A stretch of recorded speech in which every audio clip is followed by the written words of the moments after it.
Hey everyone! Before we begin, I want to give a shout out to the Spirit Science forums.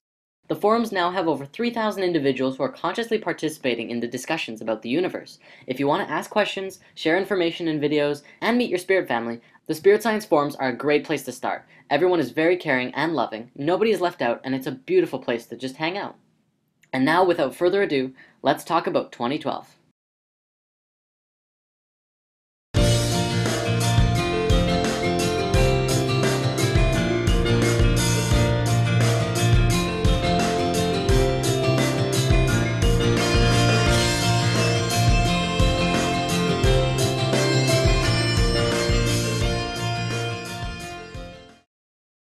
There can be no peace until we find peace within. Wow, 2012. Here we are at long last. Many cultures have been awaiting the time we're in right now for thousands of years. And one of the biggest, most prominent cultures that have brought 2012 to the forefront of our awareness are the Mayans, through their long count calendar. Now, the Mayan calendar is actually the most detailed, specific, and accurate calendar on the planet, but to go into depth on it right now would take a very long time. We will dive into specifics of the calendar later on, but for now let's take a look at the general prophecies that were foretold thousands of years ago, all about the time that we're in right now. According to the Mayans, the solstice on December 21st, 2012, precisely at 11:11 a.m. Universal Time, marks the completion of the 5,125-year Great Cycle of the Mayan long count calendar. 2012 also marks the completion of the 26,000-year precession of the equinoxes cycle, which we discussed in Lesson 5. According to the calendars, it also signifies the end of a 144,000-year cycle, a 78,000-year cycle, and a 26 million-year cycle. The 2012 date marks the completion of this world age cycle, but it does not signify the end. Well, it kind of does. It's the end of what we know, and into a transition of something new. It is a transitional state, but it definitely does not mean this.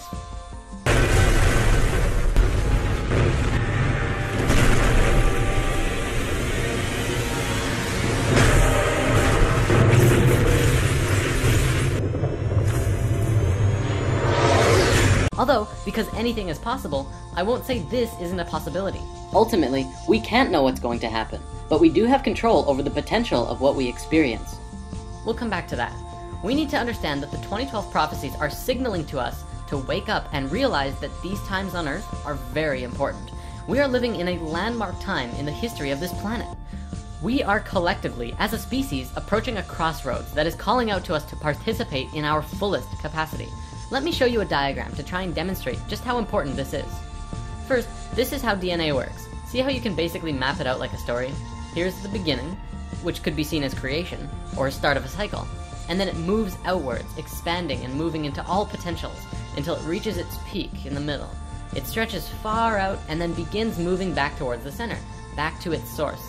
But it will be a new space that it now exists in. Then it returns back to a center point, where it ends, or transitions, into a state where it expands out once more, continuing its infinite cycle of expansion and contraction. One could also say that it moves through the chakras, moving from a low frequency to an incredibly high frequency, where it will unite and transition out once more. Now think of the human species like this, and 2012 being that point of unity where everything comes together, right before starting off again and expanding out into something new and different. This is basically what's happening right now on Earth, but there's a catch.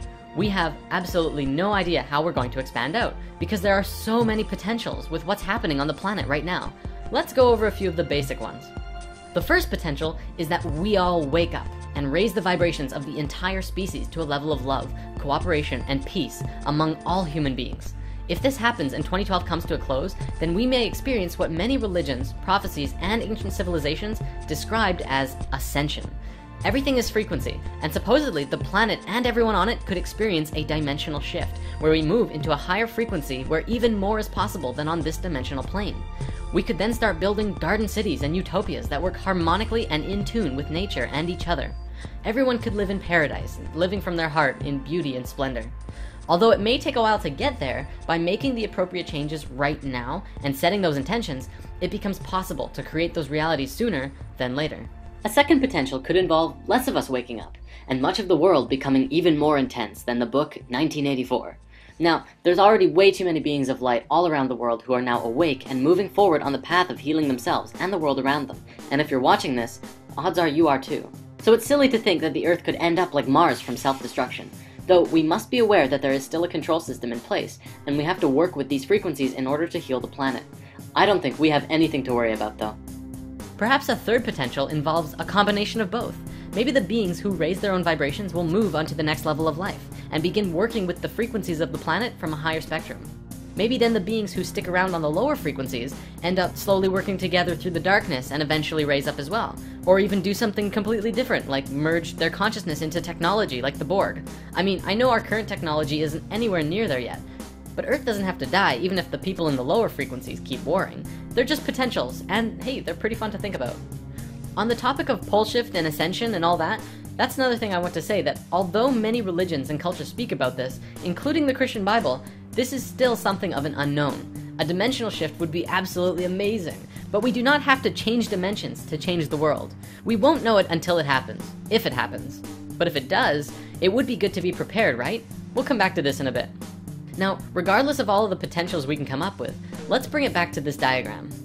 Think about how this applies in your life. Every day you live could be seen as one mini spiral. However, 7 small spirals make one larger one across the 7 small ones. This is a week. Then several weeks create a month. Several months create a year. You can map that over your life and see from birth to death, which is just like the Mayan calendar, not the end, but a transition into new level of life. We discussed death in Lesson 9, Astral Projection. Consider 2012 like this diagram, where there are not just several smaller cycles ending, but some very large ones, all at the same time in different windows. Some of them are 4-year windows, some of them are 100-year windows, but all of them essentially are wrapped around this center point. This is where we are right now, not yet at the end of the cycle, but getting very close. This is such an exciting time for us. As mentioned earlier, we cannot know what is going to happen, and I'm not going to tell you it's going to be this or that, because I don't know either. We will change the outcome depending on our being. What's going to happen? You decide. In Lesson 1, we discussed how you create your own reality. Many people argued that it didn't make sense when others influence your life from out of the blue. What we didn't discuss, but probably should have, is that we are a collective.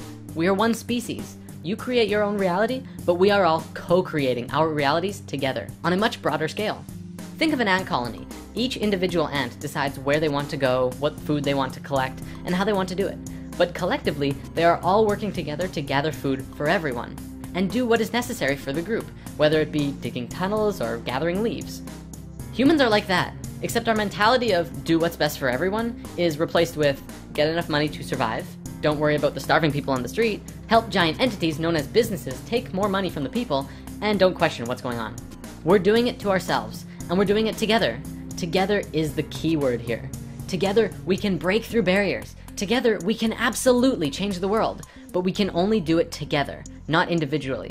Individually, we can change our own individual world, which is where we need to start.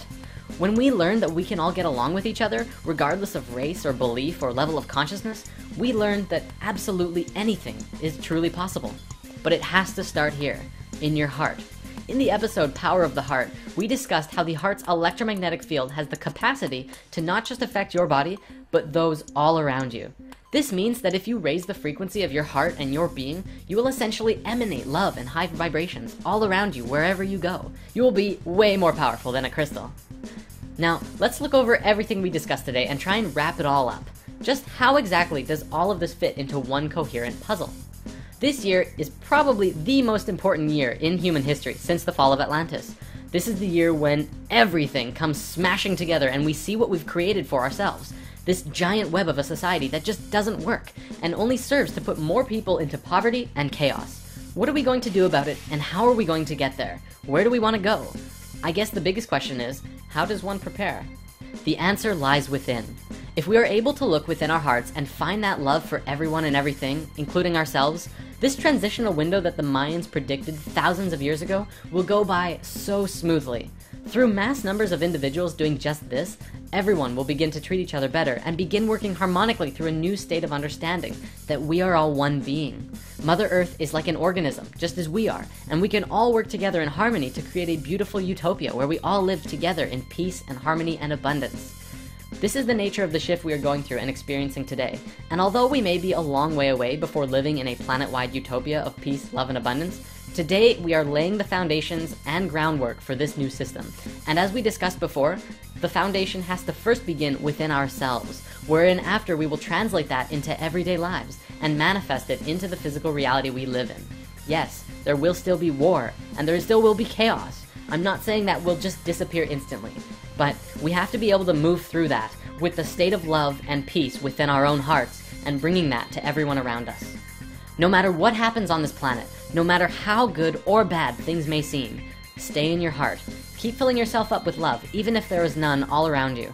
It is so important that we keep ourselves tuned to a high frequency. It will make all the difference. Control your emotions, live in the moment, and don't forget to have fun. There's a lot more we can go into, and we do look forward to breaking into more discussion on the forums, where there is a Shift of Ages discussion thread as well. Also, in Lesson 15, we talked about the heart and breath work. Well, I want to give a shout out to our friend Guru Yotam, who has provided a beautiful video teaching all about breath. Go and check it out and send him some love. If you like the video, he may just make some more. Namaste, everyone.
Go!